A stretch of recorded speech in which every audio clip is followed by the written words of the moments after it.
Think about the time when you actually felt really happy and really alive. When was that? Do you still remember that? Well, the first image that popped into my mind when I think about this question was the experience that made me truly feel alive. I think about the time when I was riding my bike back to home in my middle school. That was many years ago. That was around 10 years ago. I was riding home on my bicycle and it started pouring rain from the sky. The raindrop hit so hard. I was wearing my uniform, which is a shirt, a white shirt, and then some blue shorts.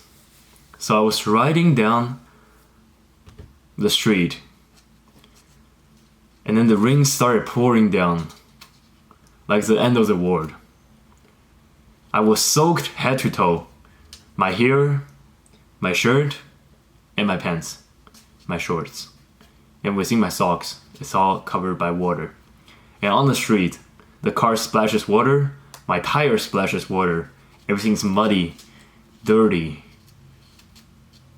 But yet, I remember I was so happy, which is weird because at that moment when the rain hits me and then I was completely soaked, I realized that I'm riding my bike. I still have 10 more minutes to go before I reach home. I ride as fast as possible, ride directly through the streets and then taking fast turns, going on sidewalks, going down the sidewalks, splashing everywhere. I feel a weird sense of happiness. And I think a lot of you guys can actually relate to that because there are times when we face certain reality, but we do feel happy about it. Also, it's not ideal reality. We don't consider it completely good thing to happen. But when they happen, we do feel happy. This sense of joy, I feel like it comes from a place of true realness. It's because how real it is at that time. When we were riding my bike, when I was riding my bike on my way home, I remember how real that feel. And it feels good. Recently, I went on a couple days of retreat in nature in Ottawa. That was really fun because I spent almost 3 days without even touching my phone. I used my phone to record some videos for later memory, but I pretty much used it as a camera. I only called my girlfriend at night once a day. That's about it. So I didn't really use my phone to text. I received texts, of course. Messages from Instagram, from Facebook Messenger, from WhatsApp. I receive messages, but I don't really engage with them. I don't even look at them that carefully. I don't think about them because I was there, immersed in the nature and having fun in real time. And connected with the people I like, with people I love. That feels so good. And then I realized when I came back to the city, the next morning I started looking at my phone. I started looking at YouTube. I started looking at some of the new uploads from my favorite content creators online. And the joy diminished a little. Just because how I changed from the real world to the fictional. I switched from the real world to the digital. And that's my question for today. I always have somewhat of a love-hate relationship with internet. Internet's both something that I really enjoy having. It's a real comfort. It's also at the same time, I don't really like the way Instagram, Facebook, social media, and even the search engine sometimes make me feel. It almost feels like I'm not using them as a tool, but they are using me as a tool. And I'm being used by the internet instead of I'm actively participating in it. So today I want to just introduce to you guys this idea of how to actually use the internet as a tool. Because this is what the internet was supposed to be like.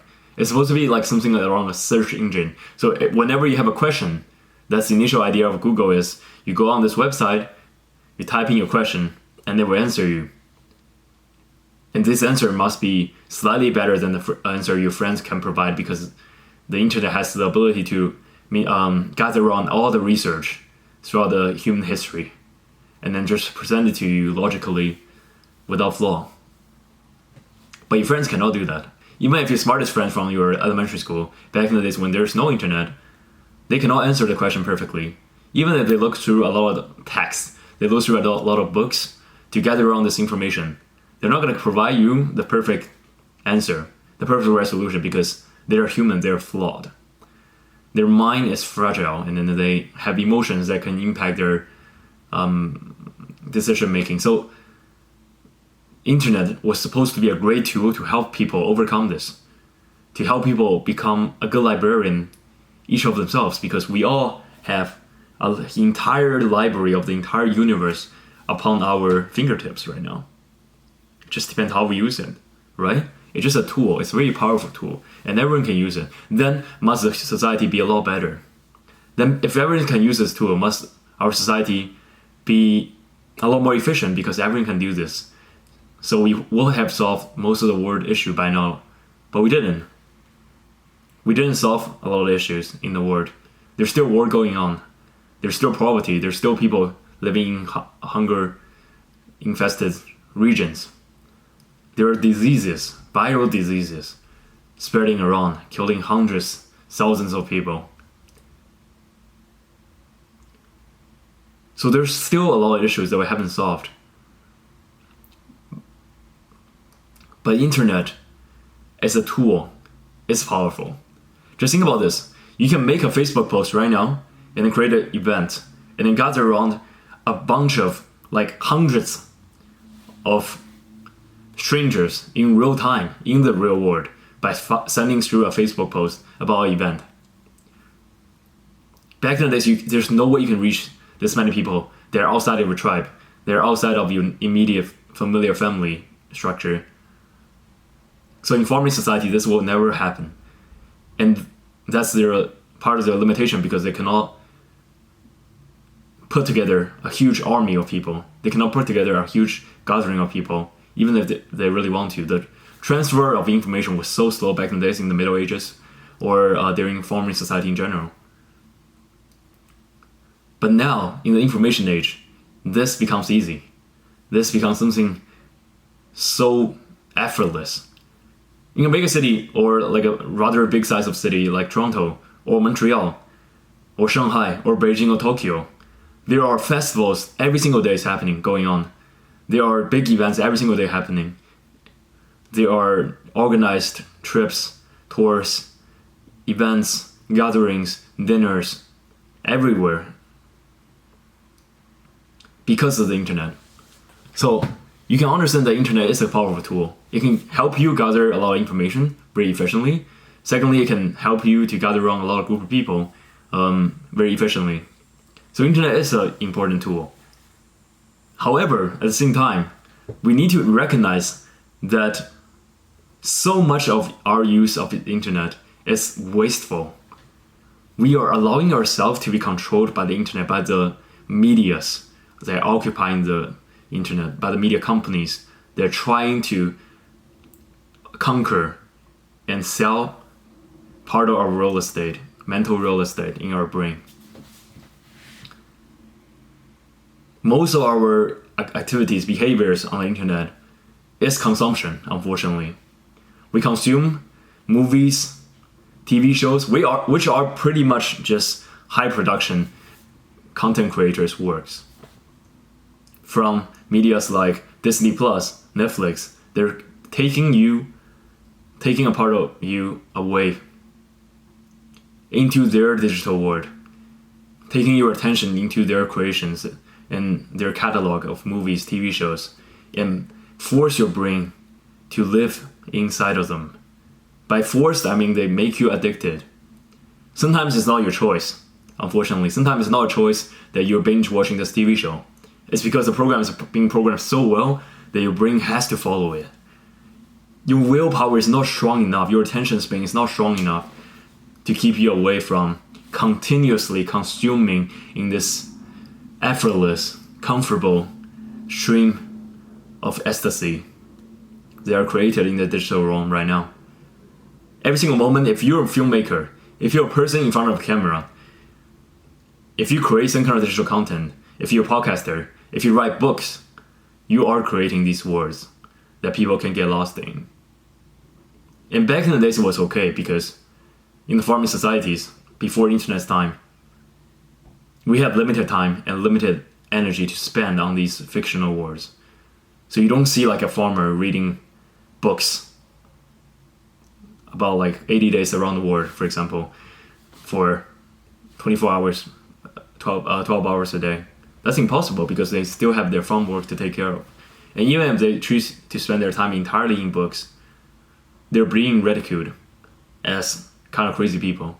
Because if you lost your entire sense of consciousness in the fictional world, or in the world of just reasoning and logics, so just pure thinking, you lost inside your brain. These people we consider crazy back in the days.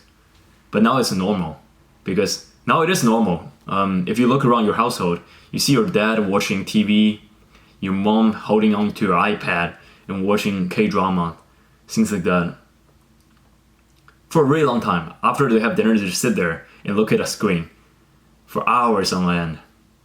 But that's normal now because you see it among any other people. Everyone does this now.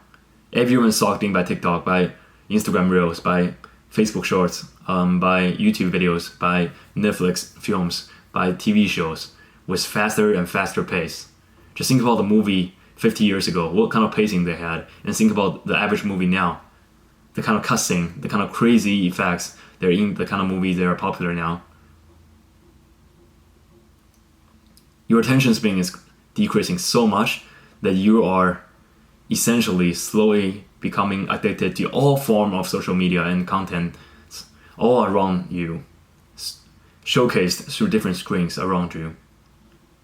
And once they have you in their palm, they can now capitalize your attention to sell you stuff, to show you ads, to make you lose your money, to use your purchase power for their benefit.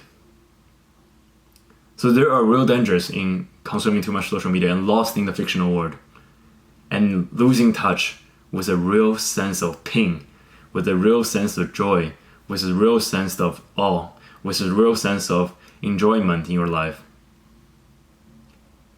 Those are so beautiful. The small moments, the moments when your body touches a piece of water, just dip into the ice cold water, the sensation you feel, the bugs, the disgusting insects floating around you, they are real. There are beauty in them. If you walk around a forest, you hear the wind shuffling around the leaves. There are beauty in such actions.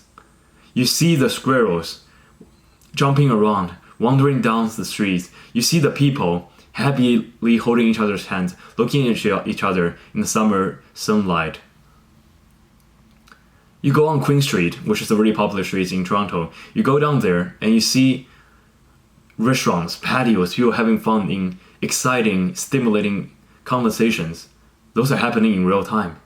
You can use the internet for that. You can use the internet to text your friends to come gather around to have a dinner together, to come together around to hang out in a place that you guys really like to hang out around, or do activities that you guys really enjoy. For example, playing basketball could be completely free. You don't need to spend money to hang out with your friends, to be around people that you truly care about and go out and socialize. Most of these things are free, in a financial sense at least. But you need to make the effort to step out of your comfort zone, because nowadays we are enslaved in our own rooms.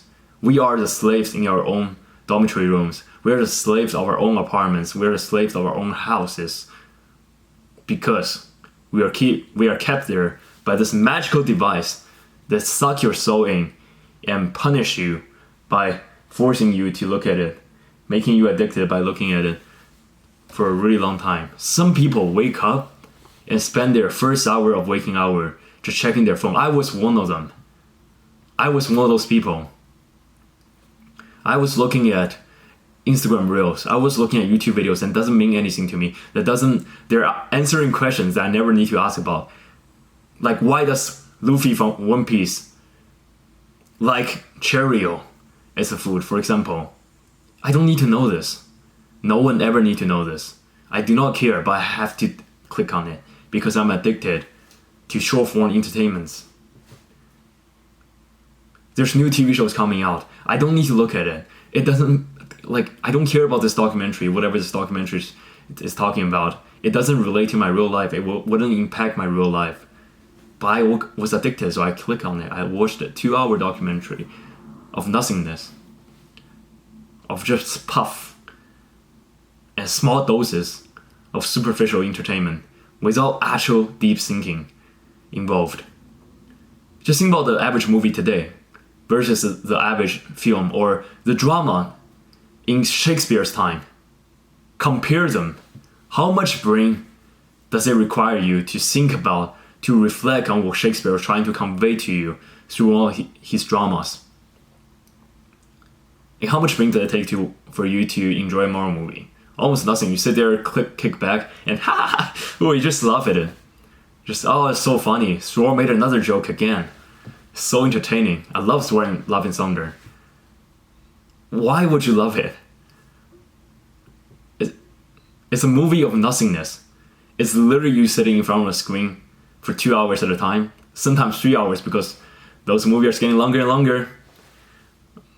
And you're sitting there just participating effortlessly, inactively in the stream of nothingness. It's a pure entertainment. You're just having fun. So fun. I'm so happy. But just remember this, true happiness comes within your own achievements. True happiness doesn't come when you just sit there and enjoy comfort your entire life. Chekhov has a story. Chekhov is a really famous Russian short story writer. I used to love him when I was growing up. I read a lot of his short stories. He has a story. Now this translation, English translation, like the title of a story could be a lot of things. But I like to translate it into this word. The man that lived inside of a seal. It describes this person that lived inside of his comfort zone throughout his entire life. He doesn't like to touch people. He doesn't like to say hi to people because there could be potential danger to that.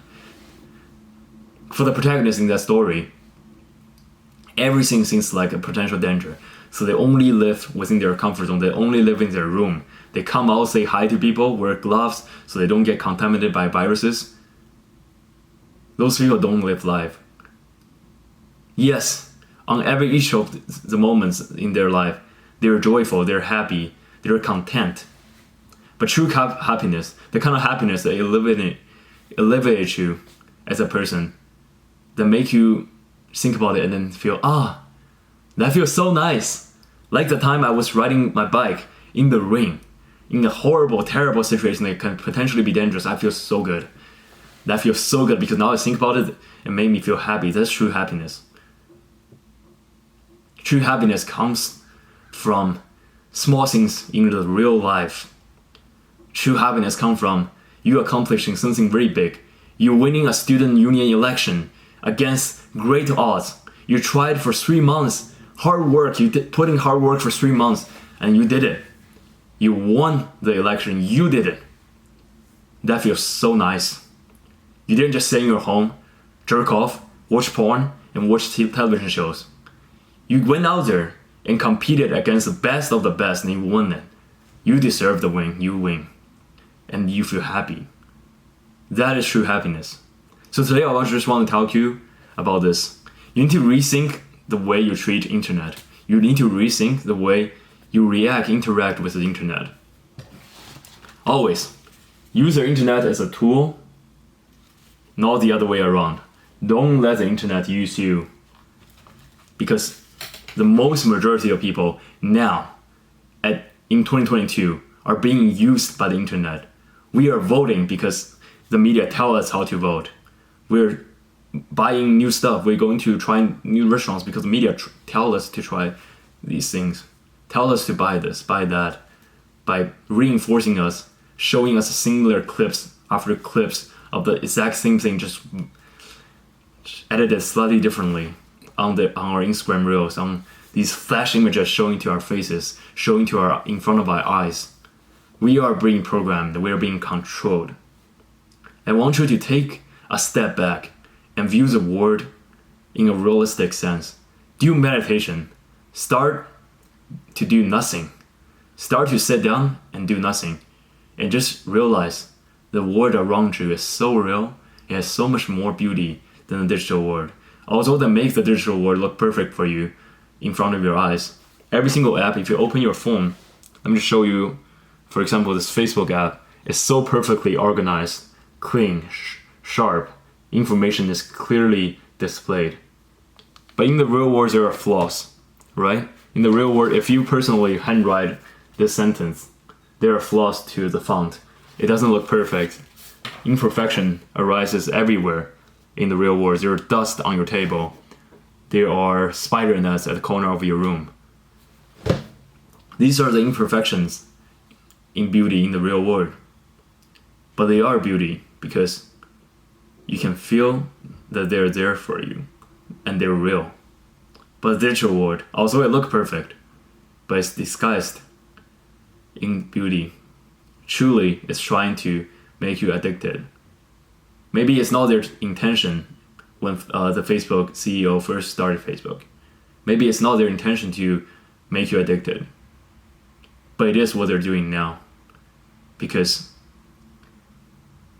addiction to the internet is real. And we all need to face it. Hopefully this information that I'm sharing through this video is really important. I want you to think about this today. Maybe use 3 days to think about this. And take notice of the real things happening around you. And take joy in your small walk around the neighborhood. Go outside and bathe in the sunlight. Even if your weather is bad in your city, go outside and experience it. Experience the real reality that surrounds you. This will be tremendously helpful because you will become immersed in the real world where everyone else is not going to be immersed in the real world. They're going to be out there, their consciousness locked in a screen. But you are out there like a real person living a real life. Thanks so much.